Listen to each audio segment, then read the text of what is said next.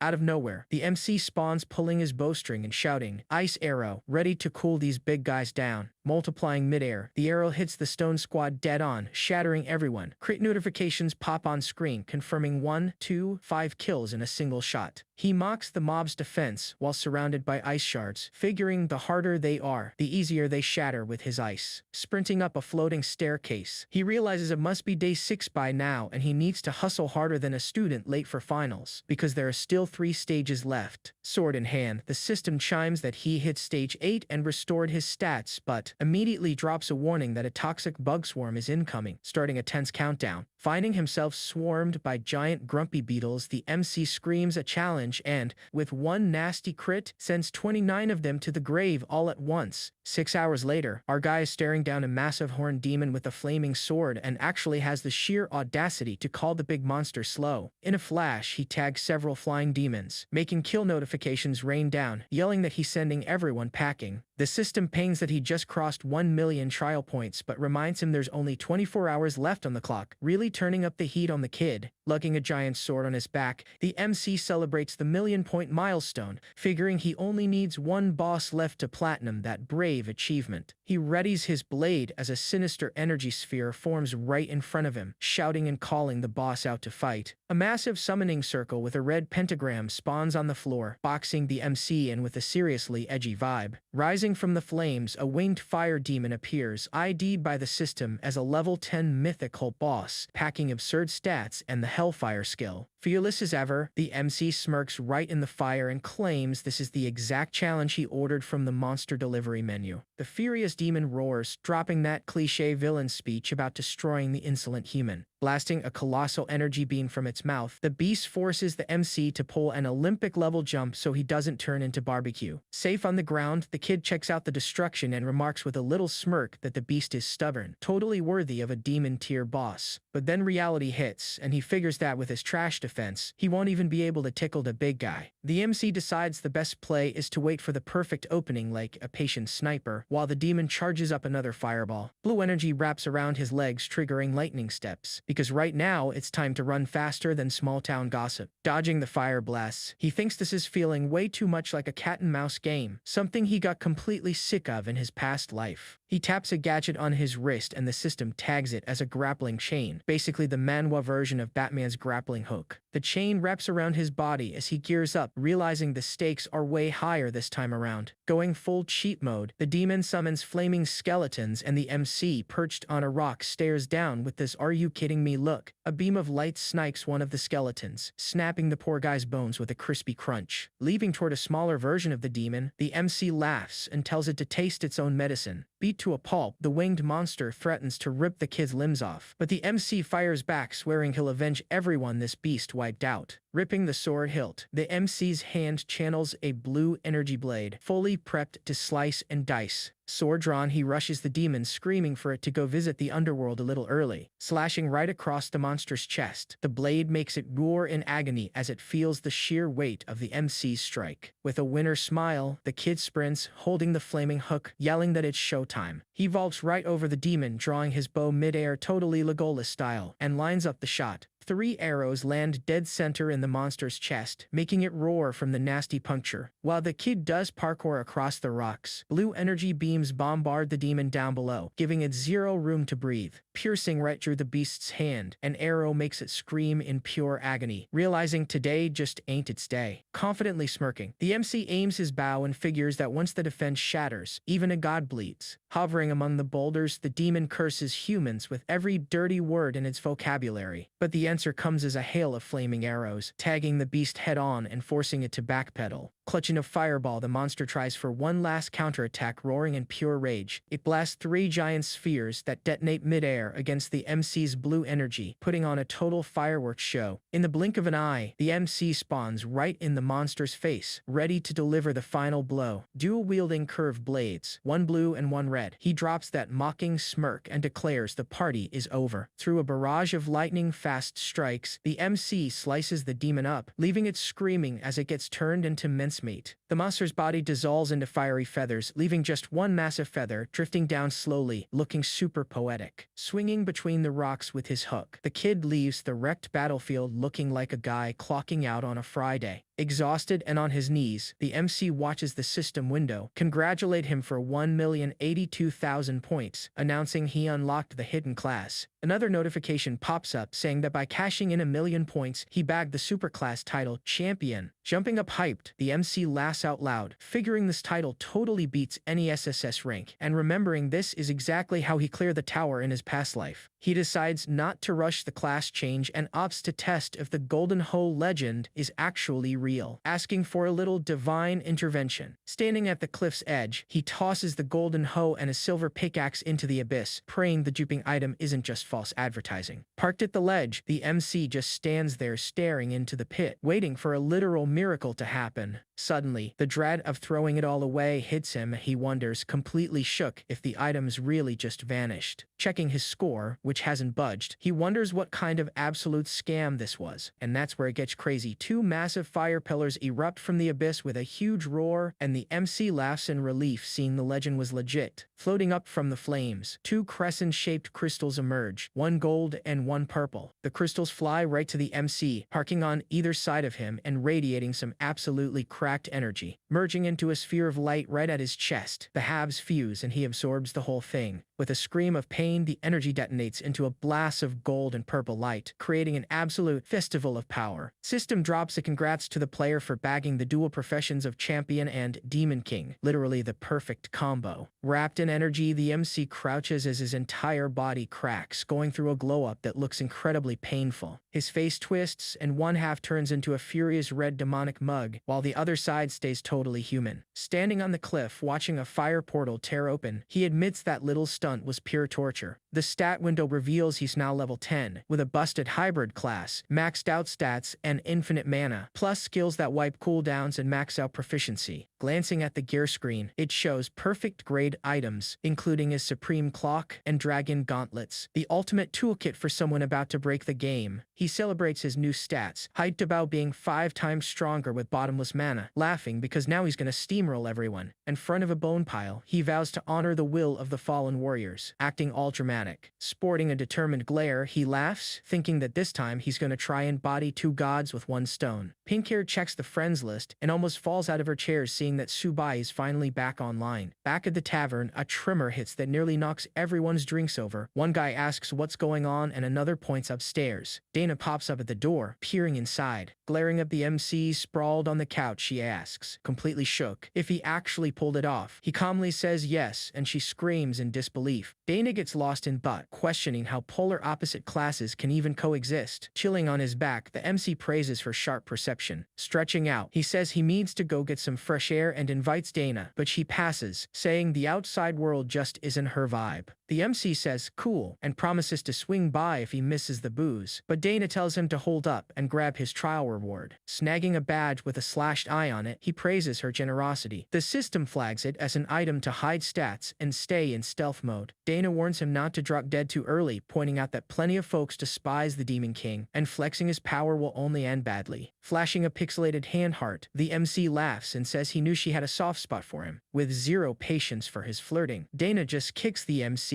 and tells him to bounce. The shot pans over Border City from above, the hub where everyone grabs quests and preps to climb the tower. Right in the middle of town, our MC, Subai, looks around with his hands in his pockets, dropping that "I'm back in business" smirk. Turning around, he spots the pink-haired girl and the preppy blonde guy walking up, honestly surprised by how fast they tracked him. She says she's been waiting for him, calls him Brother Sue, and asks where he's been hiding this whole time. Inside a fancy Lin family office, she invites the MC to take a seat, and he realizes her family doesn't mess around when it comes to luxury. Getting comfortable, he compliments her speed. She asks him to count the cash, noting it's all there, minus what he spent on supplies. Flanked by 2 guards, the girl gives a little fake cough to clear her throat before getting down to serious business. She asks what his current class is, and the kid, being a total veteran, instantly gets suspicious of the question, quickly explaining she isn't just snooping. She says there are heavy rumors online that he lost his class crystal. The MC acts surprised, wondering how the hell they found out he lost it since he didn't even tweet about it. Spilling the tea, the girl says the word is that Dana herself shattered his crystal. The MC confirms it straight up, leaving her baffled at how he's so chill about taking an L like that. She lets her imagination run wild, assuming the MC's power is so cracked that an SSS rank crystal is just pocket change to him, concluding he must have a spare. So, the MC drops a comment, completely missing the drama, asking if losing that crystal is really the end of the world. Cutting the fluff, he tells her to spit out what she actually wants. The girl reveals she wanted to invite him to the Lin Guild to farm some bosses together. The MC figures it actually makes sense, since leaving the beginner zone turns the Tower of Gods into an absolute nightmare of difficulty. agreeing to lend a hand with the bosses. He makes it clear he isn't joining the guild and only guarantees a clear up to the 5th floor, demanding a squad of high DPS mages so no dead weight slows him down. The woman's jaw drops when he talks about breaking records, questioning how that's even possible since it usually takes a 20-man army to clear one floor. With his classic indifference, the MC says she can believe whatever she wants, but the record rewards aren't even all that, and he doesn't really care. Stumbling over her words, the girl says she was just surprised, quickly asking when they start and if they can use the guild's name for the squad. He replies that whatever works is fine and they can start tomorrow since he has errands today. The girl happily agrees as he turns his back and walks off. The jealous blonde kid steps up to the girl and starts spitting venom, calling the MC a total fraud and doubting he can pull off anything without the SS rank crystal. But the girl shuts him down fast, reminding him that back in the beginner zone, Subai could have folded 3 or 4 guys just like him, and if they'd fought, Blondie would already be 6 feet under. She then orders a masked guy to round up 4 B-rank mages, announcing she'll fill the last slot herself. The lackey nods and goes to handle it. Blondie just stands there, totally salty and foaming at the mouth, praying the MC crashes and burns sooner rather than later. Cutting to the front of the Lord's mansion, a guard blocks the MC, yelling, asking if he's trying to get sent to the grave early. The MC asks what the problem is. The guard, named Wu Guai, warns that he must be a noob, and if he tries to walk in, he'll get turned into Swiss cheese by the other guards. Sporting a cheeky grin, the MC says he likes the guy's vibe and spills the secret to getting in. Only the strong are allowed through. Out of nowhere, a guard at the gate bows and invites the adventurer inside, dropping that the big boss is out in the training yard. Watching from a distance, Wu Guai's crew is left looking dumbfounded. One remarks the crazy kid actually got in while another calls it pure insanity. The MC gets escorted by 3 heavily armed meatheads, crossing a massive dirt courtyard. Just then, the loud clang of metal echoes, signaling that a serious brawl is going down right ahead. The sound of weapons clashing keeps ringing out, proving this fight is definitely no joke. Parked at the bottom of the stairs, the MC just chills and watches the chaos unfolding up top. Playing the gossip as always, the system pops a window revealing one of the fighters is Captain Orlando Marin, a level 180 Earth Mage. Another window pops up snitching on the second guy, Lord Blake Ryan, a level 200 warrior, built like an absolute tank. Asking the honored adventurer to wait a sec, a guard steps back. The MC figures he hit the jackpot catching a story event, the perfect chance to snag some free skills since his roster is totally empty. Super hyped, he realizes the script is flipped this time. The system detects a C-rank sword technique and asks if he wants to learn it, making the MC realize this is a level 200 master's move. Right after, the system pings again with a D-rank earth spell, Stonewall, asking if he wants to bag that too. He recognizes Orlando's skill and thinks you can't beat free loot. System drops a congrats for learning Stonewall and immediately follows up offering a C-ranked piercing combo. Non-stop notifications keep blowing up his screen. D-rank, basic stone spike, and C-rank rising slash, all laid out on the menu for him to learn. Holding the holographic screen, the MC hits confirm on everything with a laugh like a guy who just hit the jackpot for free. 10 minutes later, the sparring ends, and the mages rush to heal the Lord. The MC thinks he almost took a nap waiting, but at least his skill loadout is stacked now. A guard lets Lord Blake know his guest is here. Blake turns around, genuinely surprised, wondering who this adventurer is. Staring down the MC, the Lord asks to see his ID with the utmost respect. The MC casually flashes his adventurer title. The Lord is completely shook, verifying a living legend is standing right in front of him. Instantly, Blake and the whole squad drop to their knees, greeting Adventurer Sama. The MC gets a bit awkward, says hi, and tells everyone to get up because the floor is freezing. Blake mentions he didn't expect to see an adventurer after a whole century. The MC questions this 100 years talk, remembering he heard the exact same speech in his past life. Launching into the lore, the Lord explains how every 100 years a hero appears to guide everyone to the light. The MC mentally rolls his eyes, wondering why every legend has to be so extra. He completely ignores the lecture and states he came looking for work. The Lord realizes the guy wants a quest, but is totally confused since he's only level 10. So the Lord offers a totally ridiculous quest, asking the great adventurer to find his lost dog for 10 gold coins. With a shadow covering his face, the MC asks if the Lord thinks he's some kind of beggar or a dog walker. Seeing the vibe get super tense, Orlando steps in claiming he's got better tasks paying out skill points. Blake realizes he massively fumbled with the dog thing. The MC accepts Orlando's quests, picking flowers, grabbing skeleton souls,